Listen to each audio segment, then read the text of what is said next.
What's up, guys? Coach Leo here, your certified strength and conditioning specialist.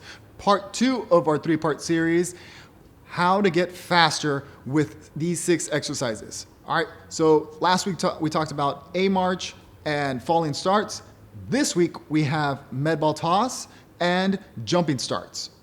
So again, real quick, if you want a detailed explanation, stick to the end and I'll explain why we do each exercise and how to incorporate them into your workout and the purpose behind these exercises. So first things first, let's get into the exercise and explain what it is. Here's the exercise, med ball toss. The way you're gonna do this exercise is you're gonna squat down, make sure you get your hands underneath the med ball and drive all the way through to the ceiling. You're trying to toss that med ball like you're gonna hit the ceiling. You want triple extension through your hip, knees, and ankle as you do this. This is a power exercise and it translates into sprinting.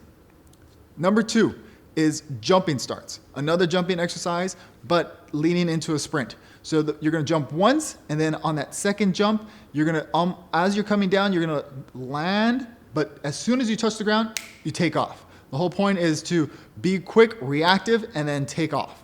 All right, so let's explain how we do these correctly and what's the point of these exercises. Back to med ball toss. When you're doing the med ball toss, it is a power exercise. It generates a lot of force, all the muscles that you would use in your lower body to jump, sprint, move, dip, dive, dash. Sorry, I had to throw that in dodgeball reference. But the whole point is you're using these exercises to propel you forward and drive as much force as you can through your legs. So the whole point of the med ball toss, again, is triple extension. You're going to generate as much force as you can through your ankles, through your legs, and through your glutes just by throwing the ball up to the ceiling. It's very similar to Olympic lifts, but without the risk of hurting yourself. So if you've never done an Olympic lift, this is a perfect exercise for you to do. And even if you do Olympic lifts, I would recommend that you add this to your strength training program or your power training program to generate more force if you're trying to get faster. It's a really great exercise. I would tell you anywhere between 5 to 10 reps is a really good rep range.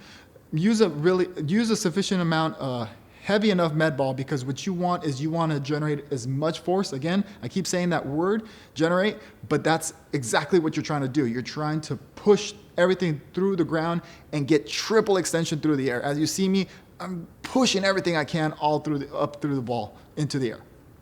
All right, number 2, jumping starts. So with a jumping start, it's a quick reaction. So we're trying to be as quick and reactive as possible, touching the ground on the first one, and on the second one, we're already getting our feet as they're coming down to the ground to touch and then take off.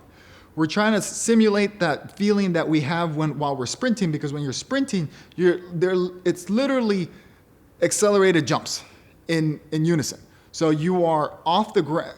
At certain points while you're sprinting, you are literally off the ground, and we're trying to emulate that. As soon as you touch the ground, take off. Again, when you're doing this exercise, you jump up on the first one. When you come back down on the second jump is touch. And as soon as you touch the ground, you don't want to take too long. You want to drive as much force as you can into the floor and pull forward. Remember, it's not about foot contact. It's about foot force pulling you through and getting towards the end. All right, guys. So those are exercises 3 and 4 of this 3-part series. If you want more, make sure you like and subscribe. And we have the last 2 exercises next week. So make sure you hit that notification bell so you know when I posted it.